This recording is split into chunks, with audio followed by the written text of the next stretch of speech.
Параграф 2. Накопитель переживаний. Эстетебиз. Накопитель переживаний бул кандайдыр бир сосуд деп түшүнөбүз. Ал сосудка адамдын күнөөлөрү толтурула берет. Бул биздин көнүп калган моралга ылайык же кандайдыр бир диндеги жүрүм-туруу эрежеси катары кабыл алгандарды бузуу эмес. Эң чоң күнөө бул жашоого нааразы болуу, узак убакытка созулган кайгыруулар. Ушулардын баары накопитель переживанийга чогула берет. Накопитель переживаний чындыгында кандай болоорун эч ким билбейт. Балким бул чындыгында жок деле болушу керек. Бирок бул биз үчүн элестетүүгө ыңгайлуу. Биздин жашообузду эмне болуп атканын жакшылап түшүнүү үчүн. Ошондуктан накопитель переживанийди үстүнөн биздин күнөөлөрүбүз суюктук сыяктуу куюлуп турган сосуд катары элестетип алганыбызга эч ким жолтоо болбойт. Өзүбүзгө ошондой схеманы элестетип түзүп алабыз. Накопитель переживанийди. Сүрөттүн үстүндө труба өзүнүн клапандары менен. Ар бир клапан өзүнчө идеализациянын объекттерине арналган. Идеализация дегенди текеберлик деп да түшүнсөк болот экен да. Эгер адамда идеализация, ошондой текеберлик бар болсо, ошого жараша клапан ачылат да, ошол аркылуу жидкость сосудка куюлат. Эстейбиз, материалдык байлыкты же духовный баалуулукту идеализация кылса, эгерде адам ошол баалуулукка ашыкча маани берсе, ал анда уже барбы же ал жөнүндө кыялданабы баары бир. Жана эгерде анын күткөндөй болбой калса, узакка созулган капалануу кайгылуу болсо. Материалдык жана духовный баалуулуктарды идеализация кылуу. Биздин күнөөлөр жогулуп турчу труба бул материалдык жана духовный баалуулуктарды идеализация кылуу. Адамдын жашоосундагы төмөнкү аспекттеринде акчага жана материалдык баалуулукка. Дээрлик бардык адамдарга эле акча, материалдык байлык жетишпейт. Бул нормалдуу эле. Анткени акчаны каалоо адамды жаңы жетишкендиктерге жеткирет. Акчаны идеализация кылуу бул эгерде дайыма эле өзүңүздүн доходдоруңузга кейип кайгылана берсеңиз, ал акчалар жок болсо жашаганга болбойт деп эсептесеңиз пайда болот. Сулуулукка, өң келбеттин сулуулугуна. Мындай идеализация эгерде өзүңүздүн өң келбетиңиздин кандай көрүнүшүнө, жетиштүү эле сулуумунбу, фигурам жакшыбы, жакшы кийинип жүрөмбү, чачым жакшынакайбы жана башка деп эле переживать эте бергенде пайда болот. Жумушка. Көбүнчө адамдар трудоголик болушат жана жашоосун сүйүктүү жумушу жок элестете алышпайт. Ошондуктан аларда убак менен иштеринде кыйынчылыктар жаралып турат же такыр жумуш жок калышат. Үй бүлөгө, балдарга. Бул идеализация эгер сиз сөзсүз түрдө үй бүлөм, балам болуш керек деп эсептегенде пайда болот. Ушуга байланыштуу кыйынчылыктар пайда болот.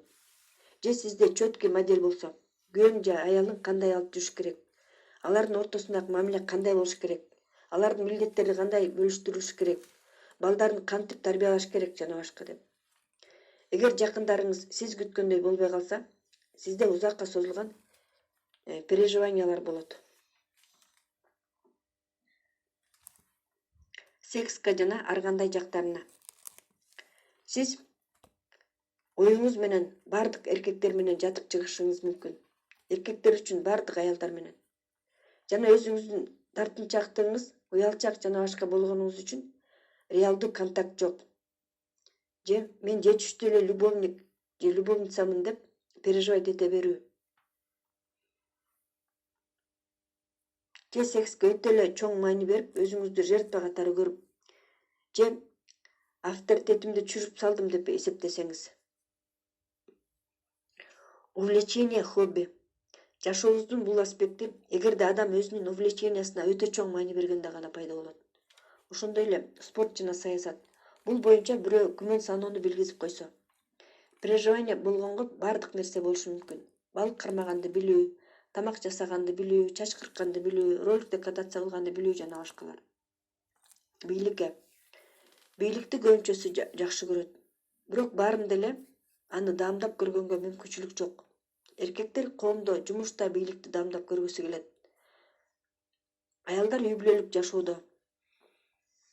Бийлик өзү зыяндуу эле эмес. Ал адамды башкарганга жардам берет.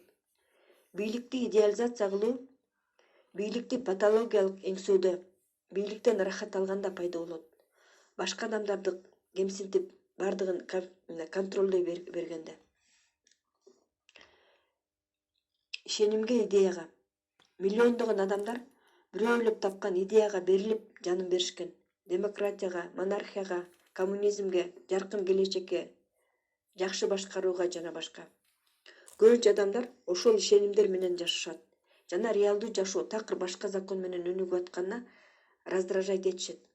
Буга башка адамдарга дагы өтө эле ашыкча ишеним кылуу дагы кирет. Алар сиздин ашыкча ишенимиңизди актай албай, идеалыңызды бузганга аргасыз болушат. Доверяй, но проверяй. Айрыкча финансылык жактан да үйрөтөт бизди элдин макалы. Норма морали, нравственности. Мындай идеализацияны өзүнүн убагына ылайык тарбия алган, жашы өтүп калган, картайып калган адамдар кылышат. Алар жаштардын жүрүм-турумуна, моралына, реалдуу жашоодо болуп аткан жашоонун баалуулуктарына, өзгөрүшүнө жана башка толтура өзгөрүүлөргө раздражать этишет. Адамдардын арасындагы мамилеге. Мындай идеализация, эгерде сизде курчап турган адамдар өздөрүн кандай алып жүрүш керек деген так даана көз караш болсо, честный болушу керек, милдеттерин так аткарыш керек, орой болбош керек жана башка. Адамдар өзүн башкача алып жүргөн жерге кабылсаңыз, сиз ичиңизден раздражение болуп баштайсыз, агрессия болуп. Өзүңүздүн чынчыл мамиле куруу боюнча моделди таңгуулайсыз аларга. Өнүгүүгө, билимге, интеллектке. Бул сапатты илимий кызматкерлер, искусство адамдары, интеллигенция идеализация кылышат. Бул билими жок, өнүкпөй калган адамдарды жаман көргөндү жаратат. Разумность, акылдуулукка. Бул идеализация адамдар акылсыз жүрүм-турумдарды кылганда пайда болот. Сиз бардык адамдар акылдуу болуш керек. Алар менен дайыма сүйлөшө алса болот деп эсептейсиз. Аларга дайыма бир нерсени түшүндүрүп туруу керек. Алар сизге түшүнүксүз болгон логикага баш ийет. Акылсыз иштерди кылышат. Сиз ушуга канчалык көп переживание кылсаңыз, ошончолук алар өздөрүнүкүн далилдешет. Өзүңүздүн кемчиликсиздигиңизди. Бул идеализация адам өзүнүн эң маанилүү сапаттын жоктугун дайыма осуждать эте берсе пайда болот. Чечкинсиздикти, билимди, предназначенияны, происхожденияны жана башка. Дагы бул идеализация туура эмес чечим чыгаргандан эмне сатып алам, кайда барам жана башка деп дайыма коркуу болгондо пайда болот. Жөндөмдү. Бул идеализация ийгиликке жетүүдө, профессионалдуулукта, бирөөнүн кеңештерин уккун келбегенде пайда болот. Эгер ийгиликке жетпей калса, жашоосун, айлана чөйрөдөгү адамдарды жана башкаларды күнөөлөшөт. Алар бат таарынат, замечанияны көтөрө алышпайт. Алардын кылган ишине күмөн санасаң жаман болушат. Максатка. Максатты идеализация кылуу, каалаган максатыңа чечкиндүү түрдө настрой болсоң, кыйынчылык, тоскоолдуктар, кыжырданууну келтирет, жинденет, өзүн же башка адамдарды күнөөлөйт.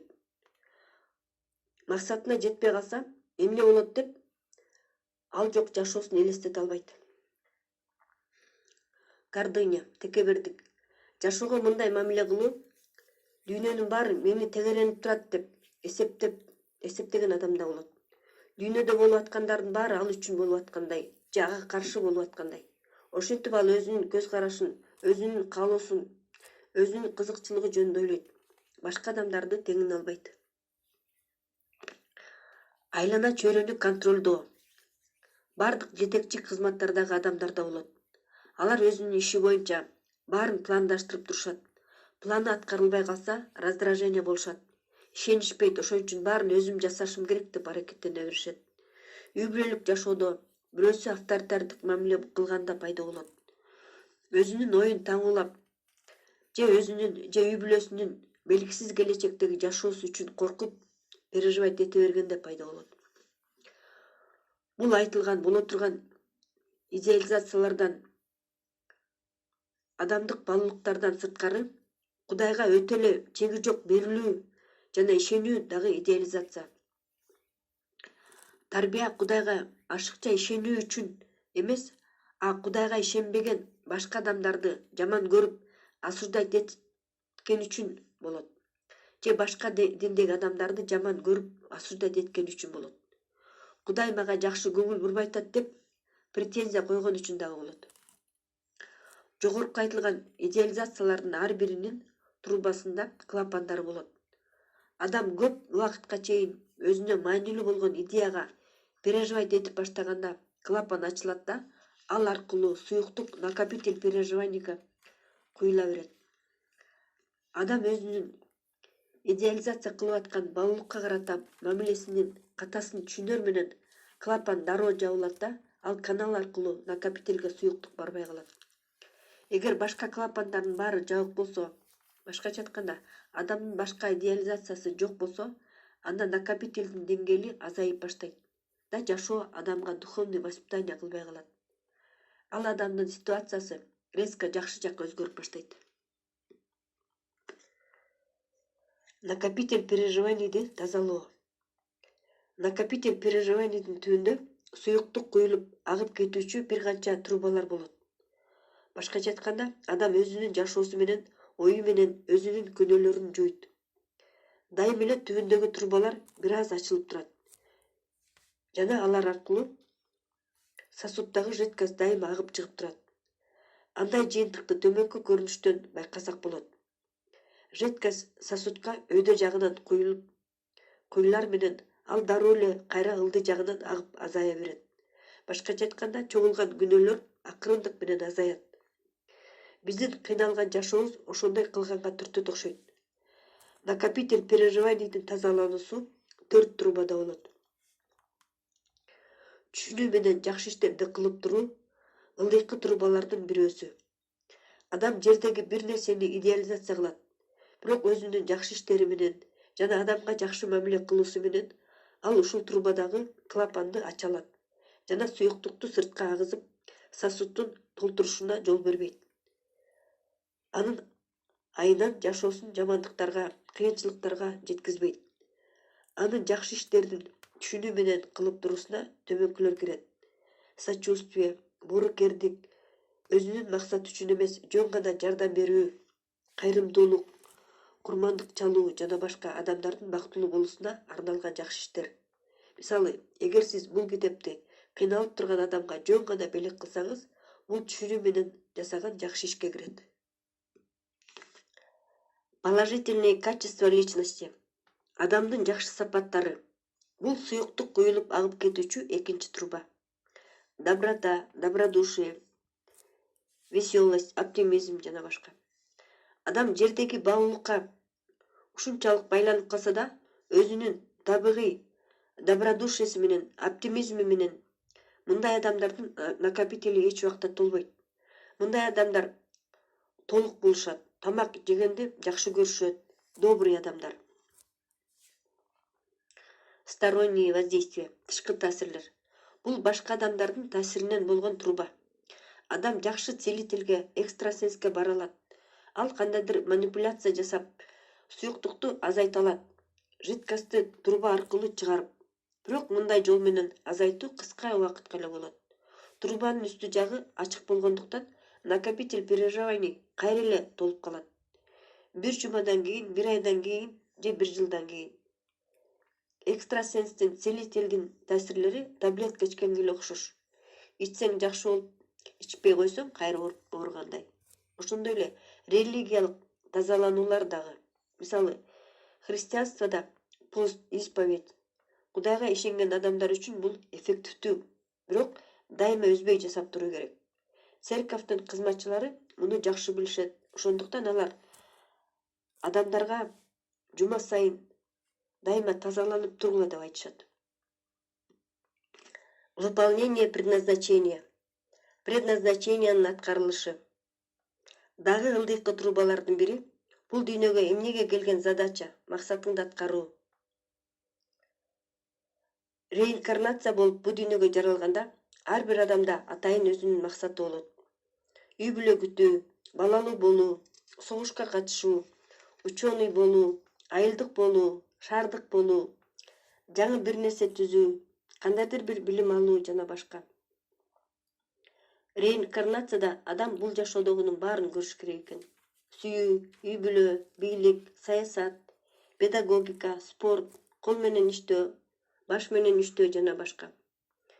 Кээ бир адамдар бир жашоодо эле көптөгөн максаттарды аткарышат. Унун эң билинип турган белгиси катары кесибин чукулунан өзгөрткөндүк болуп эсептелет. Мисалы, адам повар же мугалим болуп иштеди, жакшы специалист болгон, өз ишинен чоң ийгиликтерге жетишкен, анан эле эч кандай себеби жок эле ишин таштап салат да такыр башка нерсе менен алектенип баштайт. Фермер болот, же артист болуп алат. Адам бир иштен жакшы результат алып, чоң ийгиликке жетишип, башка эле ишке өтүп кетет. Башкача айтканда, башка задачаны чыгарып баштайт. Азкыркы жылдары мындай адамдар көбөйүп баратышат. Ориентировка кылып, өзүңдүн предназначениеңди гороскоптун жардамы менен таап алса болот. Ийгилик жарата ала турган сфераны таап алса болот. Мында логика жөнөкөй эле. Эгер сиз душаңыз коллективди жетектегиси келсе, анда ал лев гороскобу. Эгер ага сезимталдык сүйүү жетишпесе, ал скорпион гороскобу көтөрүлүшү керек болчу жана башка. Бирок бул ориентировка кылганга гана. Башкача айтканда, адам башка тандоо кылганга толук укугу бар. Ал ага жакса болду жана переживание болбосо болду. Адам жараларда кандайдыр задачаны тандаган. Аны менен бул дүйнөдө алектениши керек.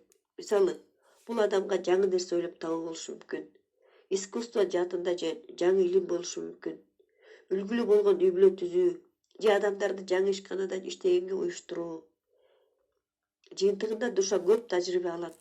Өзүнүн өнүгүү жолунда кийинки кадамды таштайт. Тилекке каршы, бул эмне задание экенин адамдар унутуп калган. Бирок үмүт бар. Адамдар кандайдыр ишке тартылып турганын сезишет. Коомдук же саясий ишке, бизнеске, педагогикага, техникага, чыгармачылыкка жана башка. Эгер адам эмнени жакшы көрсө, ошо менен алектенсе, баары жакшы жасалса, өзүнүн тагдырына көңүлү ток болсо, жашоодон ырахат алса, жашоонун мындай кабыл алуу адамдын предназначениясынын индикатору. Эгер адам өзүнүн предназначениясын аткарса, өзүнүн кылган ишинен ырахат алса, анда ошол трубадагы клапан ачылат да, накопитель переживанийден суюктук акырындык менен куюлуп чыгып азая берет. Пустой накопитель переживаний. Ошентип кандайдыр бир убакытта накопитель переживаний такыр бош болуп калат. Мындай адамда такыр күнөө жок. Бул адам жердеги эч нерсеге байланган эмес. Эч кандай окуя аны негативдик переживание кылбайт. Ал бул дүйнөнү кандай болсо ошондой кабыл алат. Анда туура ишенимдер болот. Адамдарга жардам берет. Табыпчылык кылып, проповедь кылып, өзүнүн жашоо образы менен. Ага эч ким негативдик таасир бере албайт. Эгер негативдик таасир берсе да, ага негативдер жабышпайт. Негизи мындай адамда биздин планетада эчтеке кармабайт. Ал бул дүйнөдө өз каалоосу менен эле жүрөт. Ал каалаган убакта кете алат. Мындай адамдар бул дүйнөдө аз, почти жок. Мисалы, жогорку просвещениядагы йог, религиядагы адептер. Алар өз каалоосу менен тиги дүйнөгө барып, кайра адамдын денесине келе алышат.